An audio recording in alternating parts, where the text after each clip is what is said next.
अस्सलाम वालेकुम स्टूडेंट्स। आज हम डिस्कस करेंगे चैप्टर 6 का लेक्चर नंबर 2, जो कि बहुत सिंपल है, बहुत आसान है और एमसीक्यू के लिहाज से बहुत ज़्यादा इम्पोर्टेंट है। स्टूडेंट्स, आज हमने डिस्कस करना है अक्रंस of bacteria, size of bacteria and shapes of bacteria. तो सबसे पहले एक बार रिपीट कर लेते हैं कि बैक्टीरिया क्या होता है, क्योंकि हम इससे पहले वाले लेक्चर में इंट्रोडक्शन को और डिस्कवरी ऑफ बैक्टीरिया को बड़ी डिटेल में डिस्कस कर चुके हैं। बैक्टीरिया बच्चों, आपको पता है कि ये प्रोक्रियोटिक सेल है।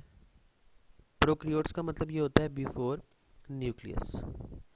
वो ऑर्गेनिज्म जिसके अंदर प्रॉपर न्यूक्लियस नहीं होता, प्रोमिनेंट न्यूक्लियस नहीं होता, ट्रू न्यूक्लियस नहीं होता, उसको बैक्टीरिया कहते हैं। यूनिसेलुलर होता है और इसको हम फिर डिटेल में भी आगे डिस्कस करेंगे कि ये शेप के लिहाज से कैसा होता है। स्टूडेंट्स, सबसे पहले हम डिस्कस कर लेते हैं कि बैक्टीरिया कहाँ कहाँ पाए जाते हैं। Where are bacteria are found. अगर हम अपने सराउंड में देखें, एनवायरनमेंट में देखें, पानी में देखें, हवा में देखें, ज़मीन पे देखें, तो हमें हर जगह आपको जो बैक्टीरिया हैं वो नज़र आएंगे। चाहे बुलंदी हो, चाहे वो ज़मीन के अंदर गहराई हो, ऑर्गेनिक मैटर हो, प्लांट्स हो, मैन का ऑर्गेनिक मटेरियल हो, मतलब डेड एनिमल्स हो, डेड ह्यूमंस हो, हर जगह पे आपको क्या मिलते हैं? बैक्टीरिया मिलते हैं। ठीक है स्टूडेंट्स, तो कोई भी ऐसी प्लेस ऐसी फ्री नहीं है, कोई फ्लोरा फ्री नहीं है, कोई फाना फ्री नहीं है जहाँ पे बैक्टीरिया ना हो। हॉट स्प्रिंग्स देख लें, अल्कलाइन नेचर देख लें, एसिडिक सॉइल देख लें, सलाइन एनवायरनमेंट देख लें, या पोल्यूटेड सॉइल देख लें, वहाँ तमाम जगह पे बैक्टीरिया मौजूद होते हैं और डिफरेंट तादाद में, डिफरेंट क्वांटिटी के अंदर ये मौजूद होते हैं। साइज़ की तरफ चलते हैं जी। बैक्टीरिया का साइज़ डिफरेंट रेंजेस के अंदर होता है। अगर हम अकॉर्डिंग टू बुक देखें तो 1 to 600 माइक्रोमीटर इसका साइज़ होता है एवरेज, जो कि डिफरेंट होता है। स्मॉलेस्ट बैक्टीरिया आ जाते हैं, लार्जेस्ट आ जाते हैं। स्मॉलेस्ट बैक्टीरिया होता है माइकोप्लाज्मा बैक्टीरिया, जो कि 100 to 200 नैनोमीटर डायमीटर है, जबकि लार्जेस्ट वायरस जो होता है पॉक्स वायरस, उसका बहुत ज़्यादा होता है।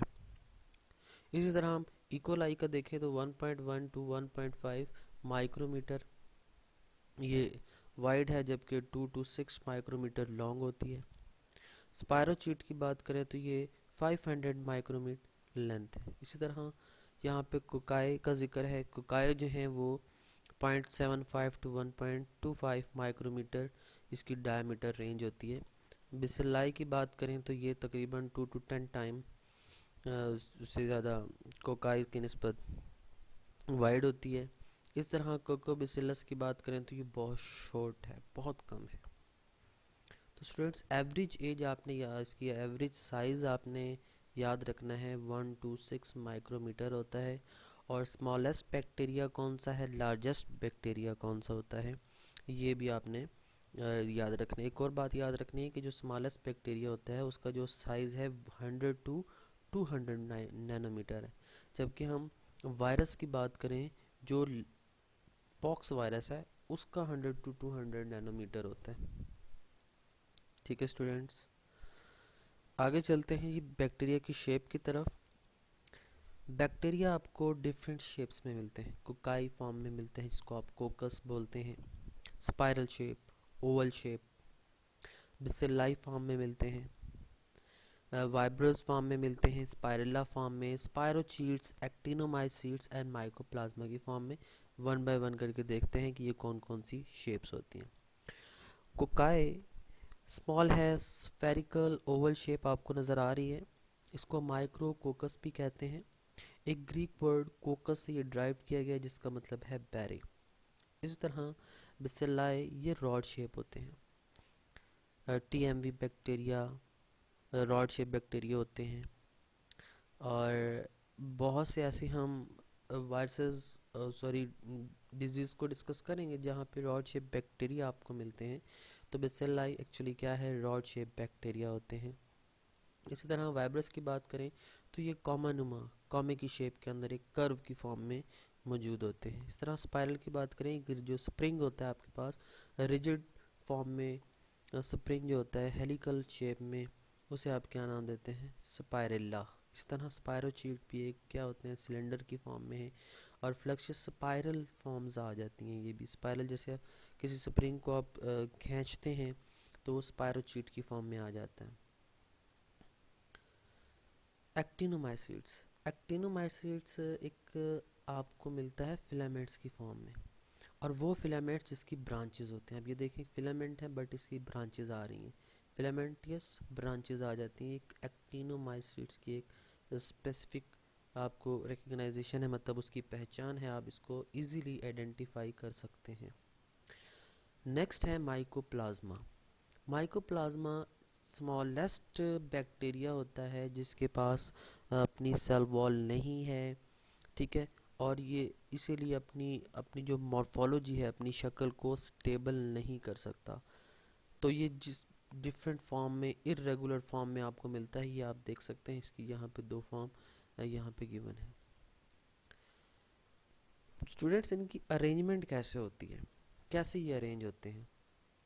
अगर हम इसको मतलब शेप्स को देखें तो ये देखें, ये कोकाई पड़े हैं, फिर ये आ जाते हैं बेसिलाई, डिप्लोकोकस, स्ट्रेप्टोकोकस, बेसिलाई की बात करें, बेसिलाई, तो ये तमाम चीज़ें आगे हम वन बाय वन करके देखते हैं इसकी अरेंजमेंट कैसे है।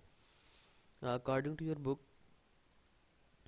कोकाई, कोकस जिसको आपने नाम दिया, ये एक स्फेरिकल फॉर्म आ जाती है जिसके अंदर आ जाते हैं कुछ डिप्लोकोकस, स्ट्रेप्टोकोकस, टेट्रोकोकस, स्टैफिलोकोकस एंड सरसेनाई।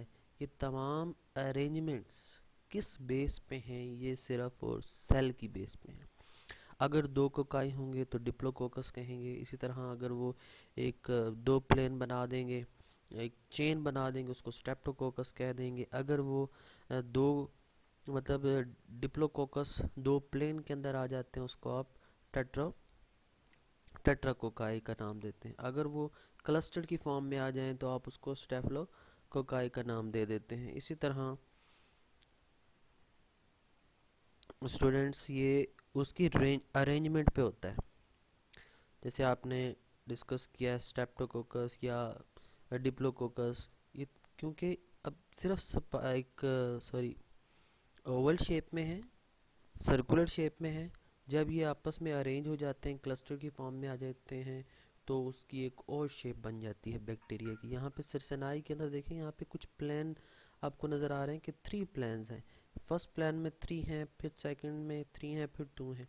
तो ये एक सरसनाई रीजन या शेप बन गई है, उसकी एक अरेंजमेंट बन गई है। इसी तरह स्टूडेंट्स, अगर हम बात करें उसकी बेसिलस की, तो बेसिलस के अंदर भी आपको किस फॉर्म में मिलते हैं? स्ट्रेप्टोबैसिलस में मिलेंगे, डिप्लोबैसिलस के अंदर मिलेंगे, कोकोबैसिलस के अंदर मिलेंगे, ठीक है। अगर हम स्पायरा की बात करें तो स्पायरला के अंदर आपको वाइब्रो की फॉर्म में, स्पायरलम की फॉर्म में, स्पायरोचीट की फॉर्म में मिलते हैं। स्टूडेंट्स, यही आज का हमारा टॉपिक था जो कि एमसीक्यूज़ के लिए, शॉर्ट क्वेश्चंस के लिए इम्पॉर्टेंट है। इसे गौर से आपने रीड करना है, अच्छे से समझना है। कोई क्वेश्चन हो तो आप विदाउट हेजिटेशन पूछ सकते हैं। ओके स्टूडेंट्स, अपना ख्याल रखिएगा। अल्लाह हाफिज़।